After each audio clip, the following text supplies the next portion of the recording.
Good morning students. BA first year की economics की class में तटस्थ वक्र एवं उपभोक्ता का संतुलन के टॉपिक के अंतर्गत हमारा तटस्थ वक्र की विशेषताएं जो कि पिछली क्लास में हो चुकी है, उसके अंतर्गत आप लोगों को तटस्थ वक्र की 3 विशेषताएं बताई गई। फर्स्ट थी, ये तटस्थ वक्र जो होते हैं दाईं ओर नीचे की तरफ झुकते हैं। सेकंड तटस्थ वक्र की जो विशेषता है, ये मूल बिंदु के उन्नतोदर होते हैं। और तीसरी जो तटस्थ वक्र की विशेषता थी, दो तटस्थ वक्र आपस में एक दूसरे को काट नहीं सकते। इन सभी का विस्तृत रूप से विवेचन किया गया। इसके अंतर्गत कई बार तटस्थ वक्र की विशेषताओं का या तो नाम के द्वारा पूछ लिया जाता है कि तटस्थ वक्र दाईं ओर नीचे की तरफ क्यों झुकते हैं, स्पष्ट कीजिए। या तटस्थ वक्र मूल बिंदु के उन्नतोदर होते हैं, बताइए। या दो तटस्थ वक्र आपस में काट नहीं सकते, संक्षेप में समझाइए। या क्वेश्चन ऐसा आ सकता है आपका कि तटस्थ वक्र का अर्थ बताते हुए उसकी कोई जो है दो विशेषताएं बताइए। तो क्वेश्चन किसी भी प्रकार से आ सकता है। आज हम चर्चा करते हैं इसके तटस्थ वक्र व उपभोक्ता का संतुलन, कि तटस्थ वक्रों की सहायता से उपभोक्ता का संतुलन कैसे होता है, इसके बारे में आज चर्चा की जाएगी। सबसे पहले आप हेडिंग डालिए, तटस्थ वक्रों की सहायता से उपभोक्ता का संतुलन। तटस्थ वक्रों की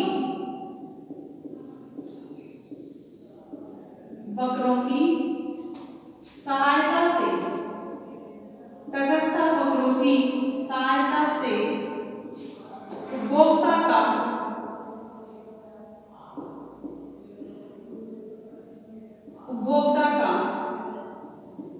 संतुलन। आज इसकी चर्चा करेंगे।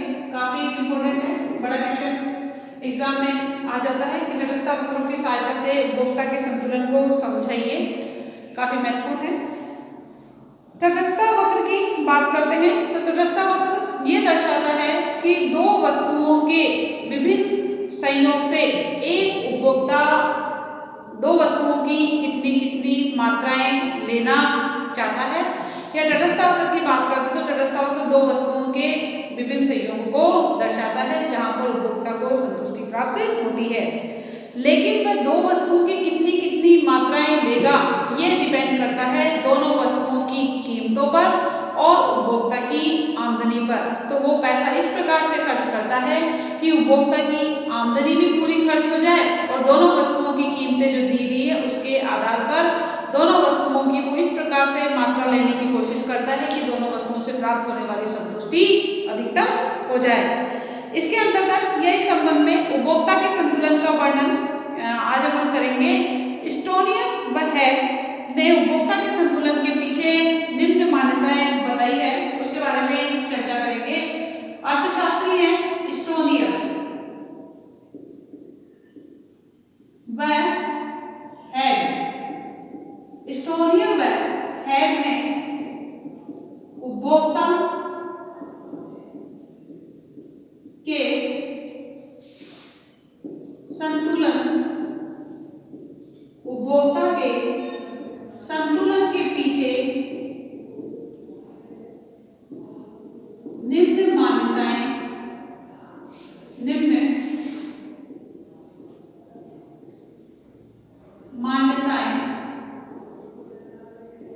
बताई है, उसके बारे में चर्चा करेंगे। स्टोनियर व हैग ने उपभोक्ता के संतुलन के पीछे की निम्न मान्यताएं ये चीजें होती है, उन सभी चीजों को इनके अंतर्गत लिया है। सबसे पहले जो मान्यता है वो है आपकी तटस्थ मानचित्र। जो आपको मैंने तटस्थ मानचित्र बता दिया, जब एक ही वक्र पर बहुत सारे तटस्थ मानचित्र दर्शाए जाते हैं, वो आपके तटस्थ मानचित्र कहलाते हैं। जो तटस्थ वक्र, एक ही वक्र पर बहुत सारे तटस्थ वक्र दर्शाए जाते हैं, वो आपके तटस्थ मानचित्र कहलाते हैं।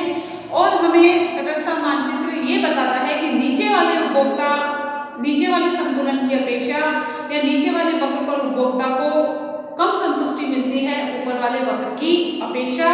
तो जितनी ऊंचे वक्र पर उपभोक्ता होता है उसे उतनी ही अधिक संतुष्टि प्राप्त होती है। क्यों? क्योंकि उसे दोनों ही वस्तुओं की अधिक मात्रा प्राप्त होती है।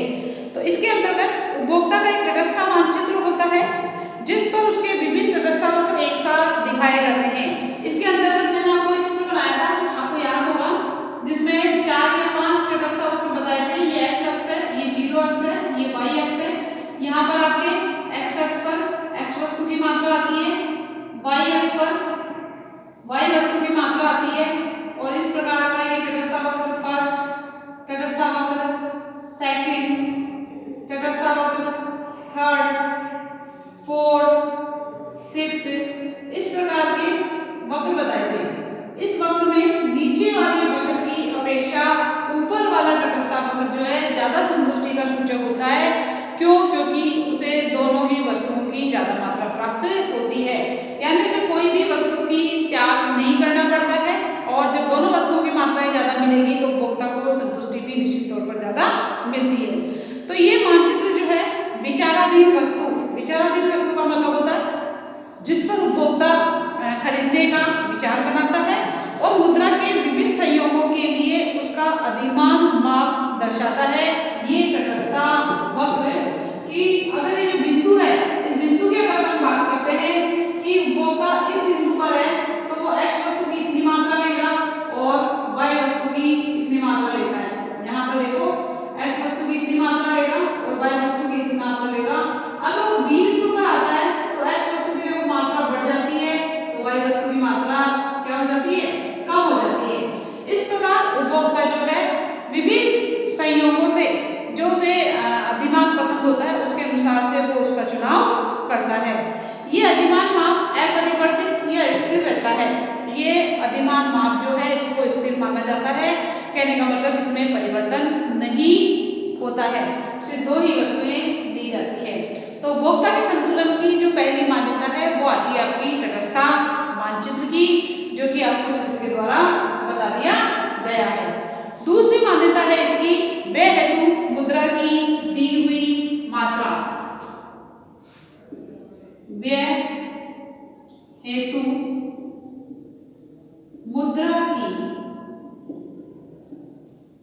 व्यय हेतु मुद्रा की दी हुई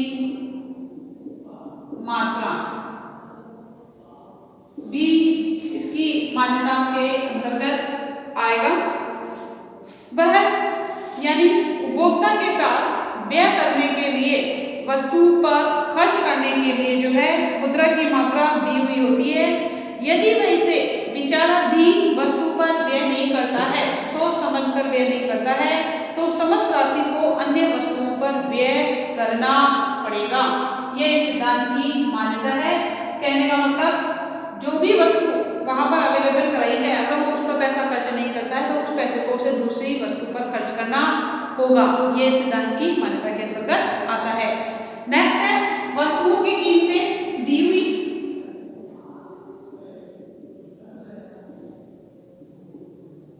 वस्तुओं की कीमतें दी हुई। इसके अंतर्गत उपभोक्ता को जो भी संबंधित वस्तुएं होती है उन संबंधित वस्तुओं की कीमतें दी हुई होती है और उस कीमतों के आधार पर ही वो ये डिसाइड करता है कि उसे x वस्तु की मात्रा कितनी चाहिए, y वस्तु की मात्रा कितनी चाहिए। और वो कीमतें भी कैसी होती है? वो कीमतें भी स्थिर होती है। जैसे उपभोक्ता का व्यय स्थिर होता है उसी प्रकार संबंधित वस्तुओं की जो कीमतें होती हैं वो भी स्थिर मानी जाती है। और इन दी हुई कीमतों व व्यय की दी हुई राशि के हिसाब से उपभोक्ता इस प्रकार से उन वस्तुओं का चुनाव करता है जिससे उसे अधिकतम संतोष प्राप्त हो जाता है।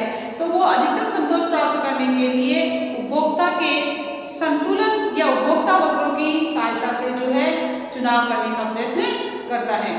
इस प्रकार व्यय वस्तुओं की जो कीमतें हैं वो भी दी हुई होती है। नेक्स्ट है वस्तुओं की इकाइयां एक सी व विभाज्य मानी गई है।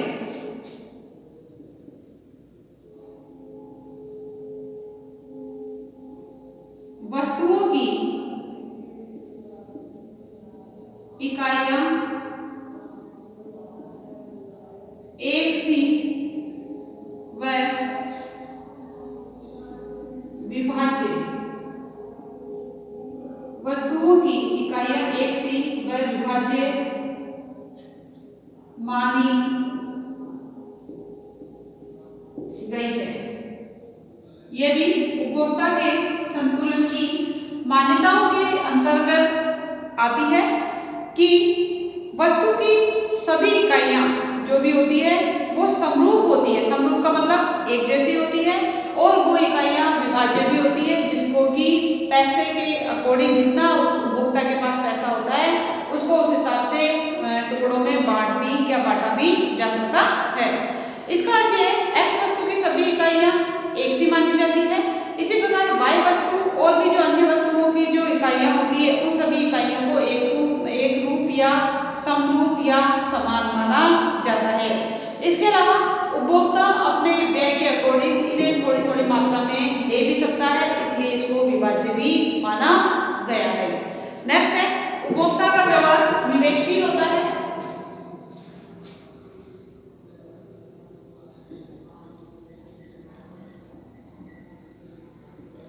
उपभोक्ता का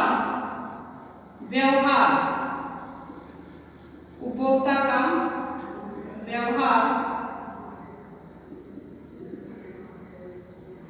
विवेकशील होता है। अब ये तो पता ही है अपने को कि उपभोक्ता को विवेकशील माना जाता है। उपभोक्ता का व्यवहार विवेकशील होता है क्यों? क्योंकि वह अपनी सीमित आमदनी से अधिकतम संतोष प्राप्त करने का प्रयास करता है। अतः अधिकतम संतुष्टि करना ही उपभोक्ता का प्रमुख लक्ष्य होता है। और उत्पादक का उद्देश्य क्या होता है? उत्पादक का उद्देश्य होता है ज्यादा से ज्यादा लाभ अर्जित करना और उपभोक्ता का उद्देश्य होता है सीमित संसाधनों के द्वारा अधिकतम संतुष्टि प्राप्त करना। यानी वो अपने सीमित पैसे से इस प्रकार से पैसा खर्च करता है विभिन्न वस्तुओं पर कि उसे अधिकतम संतुष्टि या समान संतुष्टि उसे प्राप्त हो जाए। इन मान्यताओं के साथ उपभोक्ता अपना संतुलन प्राप्त करने का भरसक प्रयास करता है, जिसको अब आगे अपन स्पष्ट करेंगे कीमत रेखा और तटस्थ वक्रों के मानचित्र के द्वारा। सबसे पहले आप ये जो स्टोनियर व हैग ने जो उपभोक्ता के संतुलन की मान्यताएं बताई है उन सभी मान्यताओं को आप जो है स्क्रीनशॉट ले लीजिए। इसके बाद नेक्स्ट जो अपन करेंगे वो करेंगे उपभोक्ता का संतुलन। उपभोक्ता के संतुलन के लिए सबसे पहले हमें कीमत रेखा या बजट रेखा के बारे में पता होना चाहिए। उसके बाद कीमत रेखा और बजट रेखा होने के बाद उपभोक्ता के संतुलन को तटस्थ वक्रों की सहायता से किया जाएगा।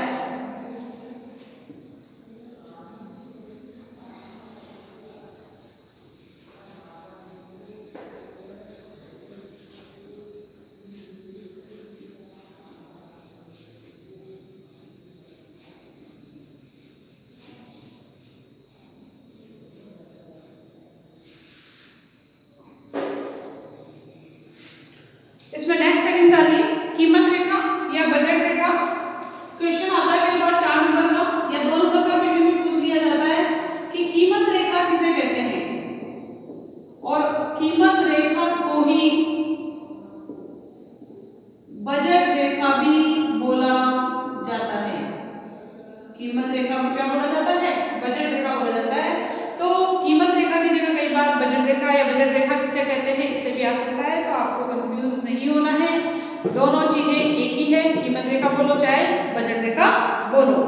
कीमत रेखा दो वस्तुओं के उस या उन विभिन्न संयोगों को बतलाती है जिन्हें उपभोक्ता अपनी सीमित आय व दोनों वस्तुओं की दी हुई कीमतें होने पर प्राप्त कर सकता है।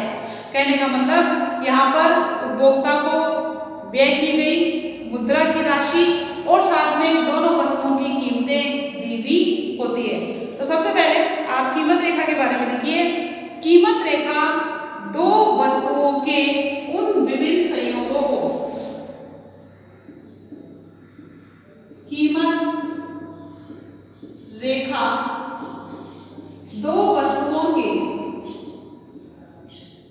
दो वस्तुओं के उन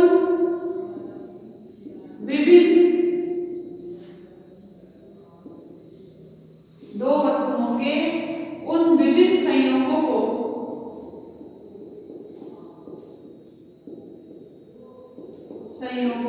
अब तटस्थ वक्र में दो ही वस्तुएं ले रहे हैं, इसलिए यहाँ पर दो वस्तुओं से संबंधित ही बात होगी। तो दो वस्तुओं के विभिन्न संयोगों को बतलाती है जिन्हें उपभोक्ता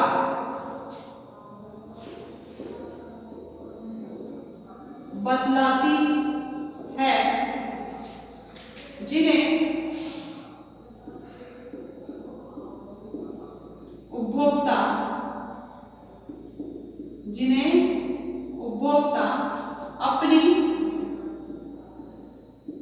सीमित आय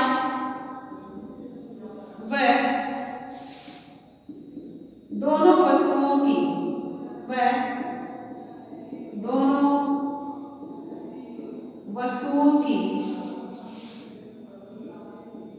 अब दो वस्तुएं हैं तो दोनों वस्तुओं की जो कीमतें दी हुई होगी, दोनों वस्तुओं की कीमतों के दिए होने पर प्राप्त कर सकता है।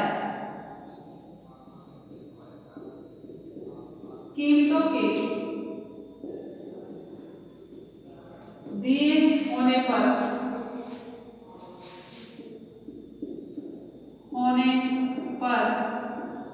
प्राप्त कर सकता है। यहां से आपको इन्वर्टेड कोमा से स्टार्ट करना पड़ेगा। बजट रेखा या कीमत रेखा वह रेखा कहलाती है जहां दो वस्तुओं के विभिन्न संयोगों को बतलाती है जिन्हें उपभोक्ता अपनी सीमित आय व दोनों वस्तुओं की कीमतों के दिए होने पर प्राप्त कर सकता है। इसे प्राप्य संयोगों की रेखा भी कहते हैं। इसे प्राप्य संयोगों की रेखा भी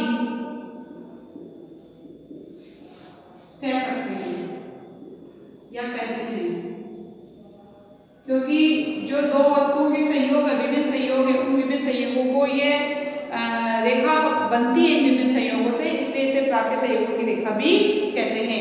इसको उदाहरण के द्वारा समझाएंगे। अब यहाँ पर आपकी जो है परिभाषा खत्म होती है।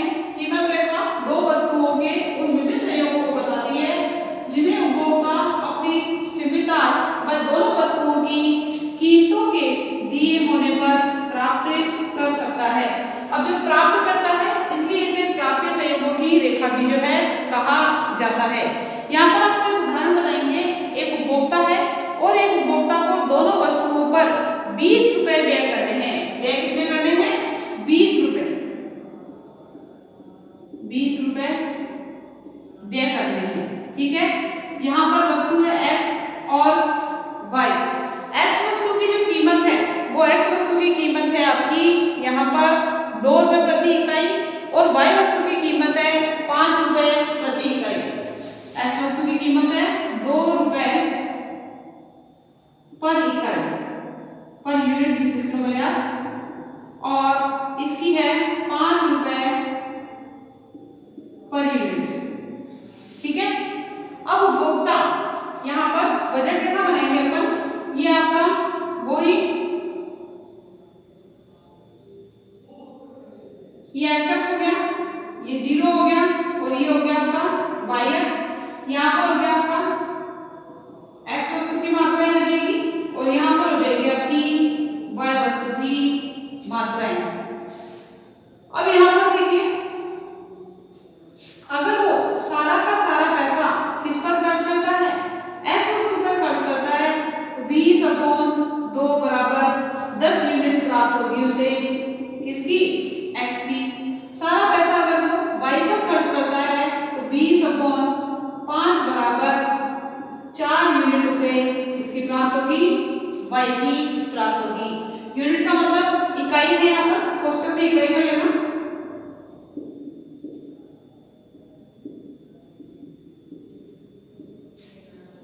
अगर वो सारा का सारा पैसा x वस्तु पर खर्च करता है तो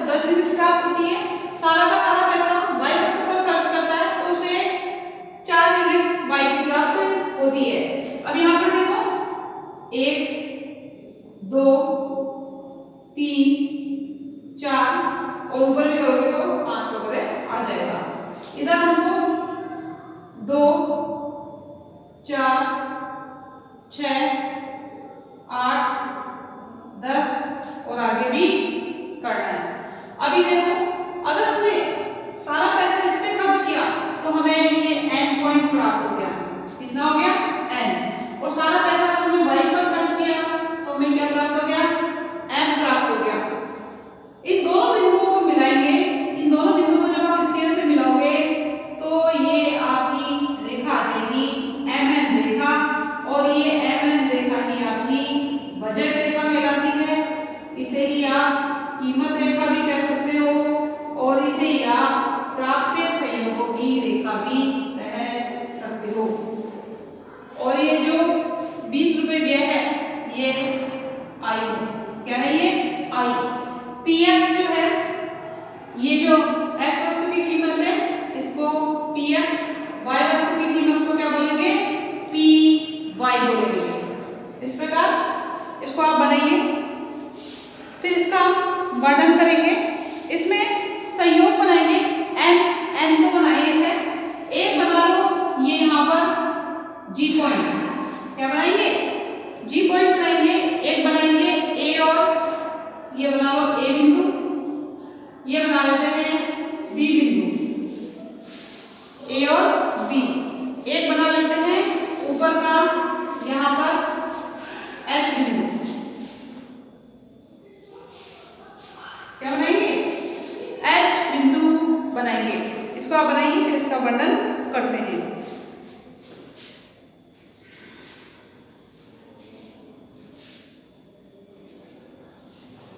प्रस्तुत चित्र की अगर हम बात करते हैं तो OX अक्ष पर x वस्तु की इकाइयां, 0y अक्ष पर y वस्तु की इकाइयां दर्शाई गई है। चित्र में mn रेखा बजट रेखा या कीमत रेखा होती है। दी हुई मुद्रा को अगर y पर व्यय कर दिया जाता है, y वस्तु पर व्यय कर दिया जाता है तो 0m मात्रा y वस्तु की मिलती है। इसी प्रकार सारा पैसा x वस्तु पर खर्च कर दिया जाता है तो 0n मात्रा x वस्तु की प्राप्त होती है। इस प्रकार m और n कीमत रेखा संयोगों की या प्राप्य संयोगों की रेखा होती है। इस रेखा पर उपभोक्ता को x व y का कोई सा भी संयोग मिल सकता है। ये जो रेखा है mn रेखा, इस पर उपभोक्ता को कोई सा भी संयोग मिल सकता है। वो a बिंदु पर भी संयोग ले सकता है, वो b बिंदु का संयोग भी ले सकता है, क्योंकि उपभोक्ता को जो है उपभोक्ता के सामने चुनाव वो अधिकतम संतोष करने का बिंदु है, जहां पर उपभोक्ता को जिस वस्तु की आवश्यकता उससे ज्यादा होगी वो उस वस्तु की कोई सी भी मात्रा ले सकता है इस mn रेखा पर। अगर उसे y वस्तु की सारी मात्राएं चाहिए तो वो m पॉइंट ले लेगा, बिंदु ले लेगा। अगर उसे x वस्तु की सारी मात्राएं चाहिए तो वो n बिंदु प्राप्त करेगा। और उसे इस रेखा पर कोई सा भी संयोग चाहिए जहां पर x और y वस्तु की मात्राएं हैं, तो x की मात्राएं कम और y वस्तु की ज्यादा है तो वो a बिंदु लेगा।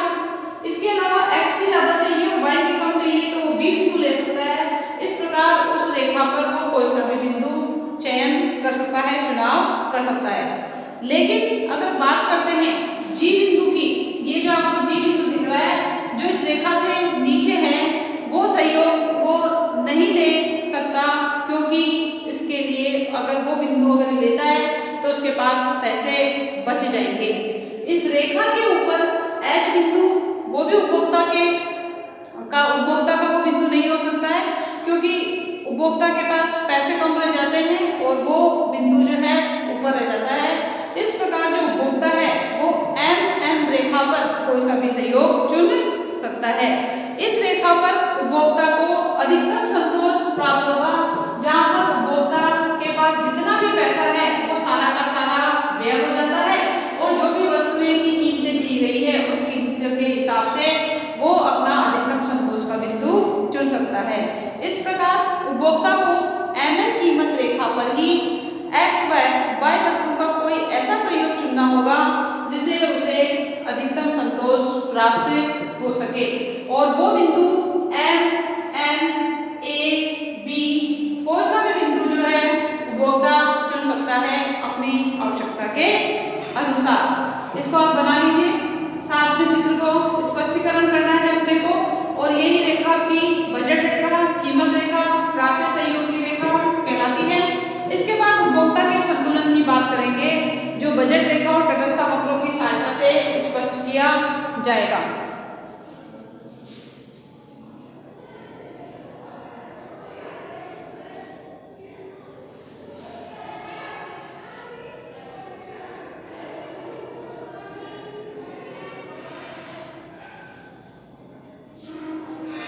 ये जो एरो से बनाया हुआ है बजट रेखा है, कीमत रेखा है, एमएन रेखा, ये एच पॉइंट दिया हुआ है जो कि अप्राप्य संयोग है, जी पॉइंट भी प्राप्त है लेकिन उपभोक्ता इससे ऊपर वाले पॉइंट पर जाना चाहेगा।